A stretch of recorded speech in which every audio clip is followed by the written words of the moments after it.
السلام علیکم ورحمۃ اللہ وبرکاتہ۔ مومن کو پرکھا جاتا ہے یعنی آزمایا جاتا ہے مومن کو۔ حضرت علی رضی اللہ تعالیٰ عنہ نے فرمایا، اے ابن آدم مالداری سے خوش نہ ہوا کر اور فقر سے یعنی تونگری سے مایوس نہ ہوا کر، اور مصیبتوں سے غمگین نہ ہوا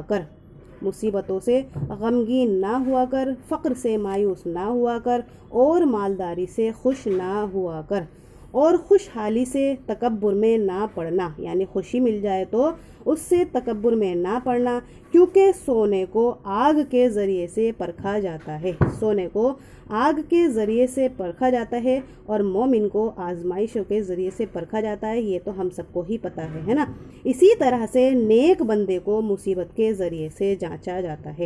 وہی بات آ گئی نا، مومن کو آزمائشوں کے ذریعے سے جانچا جاتا ہے، تو یہ فرما رہے ہیں اسی طرح نیک بندے کو مصیبت کے ذریعے سے جانچا جاتا ہے، اور تو اپنی مرادوں کو، اپنی خواہشات کو ترک کیے بغیر نہیں پا سکتا۔ کیا کہہ رہے ہیں؟ جب تک ہم اپنی نفسانی خواہشات کو نہیں دبائیں گے، جب تک اللہ تبارک و تعالیٰ بھی ہماری باتوں کو نہیں سنے گا، اور اپنی امیدوں کو ناپسندیدہ چیزوں پر صبر کیے بغیر نہیں پورا کر سکتا۔ کیا کہہ رہے ہیں؟ اپنی امیدوں کو اپنی ناپسندیدہ چیزوں پر صبر کیے بغیر پورا نہیں کر سکتا، اور جو فرائض آپ پر سونپے گئے ہیں ان کو پورا کرنے میں اپنی پوری کوشش صرف کرتے رہا کرو۔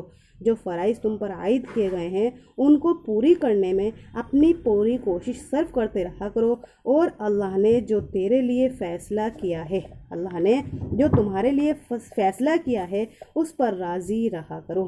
کیا پتہ چلا حدیث سے کہ مومن کو جو ہے آزمائش کے ذریعے سے آزمایا جاتا ہے دنیا میں، چاہے وہ مصیبت دے کر، یعنی دیکھوں کہ مصیبت دے کے کہ میرا بندہ مصیبت میں مجھے یاد کرتا ہے، مالداری دے کر بھی آزمایا جاتا ہے، دیکھو مالداری کے وقت میرا بندہ غریبی کی حالت کو بھولتا ہے نہیں بھولتا ہے۔ خوشی کے وقت بھی آزمایا جاتا ہے، دیکھو خوشی میں اللہ تبارک و تعالیٰ دیکھتے ہیں کہ دیکھو بندہ خوشی میں اب مجھے یاد کرتا ہے نہیں یاد کرتا، غرض کے ہر حال میں اس کو آزمایا جاتا ہے۔ کہنے کا مقصد یہ ہے کہ ہر حال میں اللہ کا شکر ادا کرنا چاہیے، چاہے وہ مصیبت ہو، خوشی ہو، فقر ہو، تونگری ہو، مالداری ہو، کیسی بھی حالت انسان کے اوپر آئے ہر حال میں اللہ کا شکر ادا کرنا چاہیے۔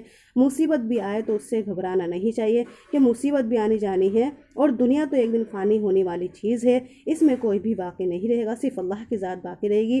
تو دنیا میں ہمیں کیسا بھی وقت آئے، کیسے ہی حالات کیوں نہ آئے، ہمیں ہر حال میں اللہ کا شکر ادا کرنا چاہیے۔ اللہ تعالیٰ دے کر بھی آزماتا ہے، لے کر بھی آزماتا ہے، اور چھین کر بھی ہمیں آزماتا ہے، اور جب ہم اللہ کی آزمائشوں پہ کھڑے اتریں گے تو اللہ تبارک و تعالیٰ انشاءاللہ اس کے بعد ہماری جو ضرورتیں ہیں، ہماری جو باتیں ہیں، جب ہم اللہ کی چاہت کو چاہنے لگیں گے تو اللہ تعالیٰ ہماری چاہت کو بھی پورا کرنے لگے گا۔ اور اگر ہم اللہ کی چاہت کو نہیں چاہیں گے، اللہ کے نبی کے طریقوں کو نہیں مانیں گے، تو اللہ تبارک و تعالیٰ بھی ہماری مرضی کے مطابق ہماری زندگی ہمیں گزارنے نہیں دے گا۔ جب تک ہم اللہ کی چاہت کو نہیں چاہیں گے، اللہ تبارک و تعالیٰ بھی ہماری باتوں کو نہیں مانے گا۔ تو ہمیں اللہ کی کچھ بھی مصیبت ہو، اللہ کی طرف سے دی ہوئی مصیبت ہو، پریشانی ہو، کچھ بھی ہو، ہر حال میں اس میں خوش رہنا ہے، اور اللہ کی چاہت کو سو جان سے منظور کرنا ہے۔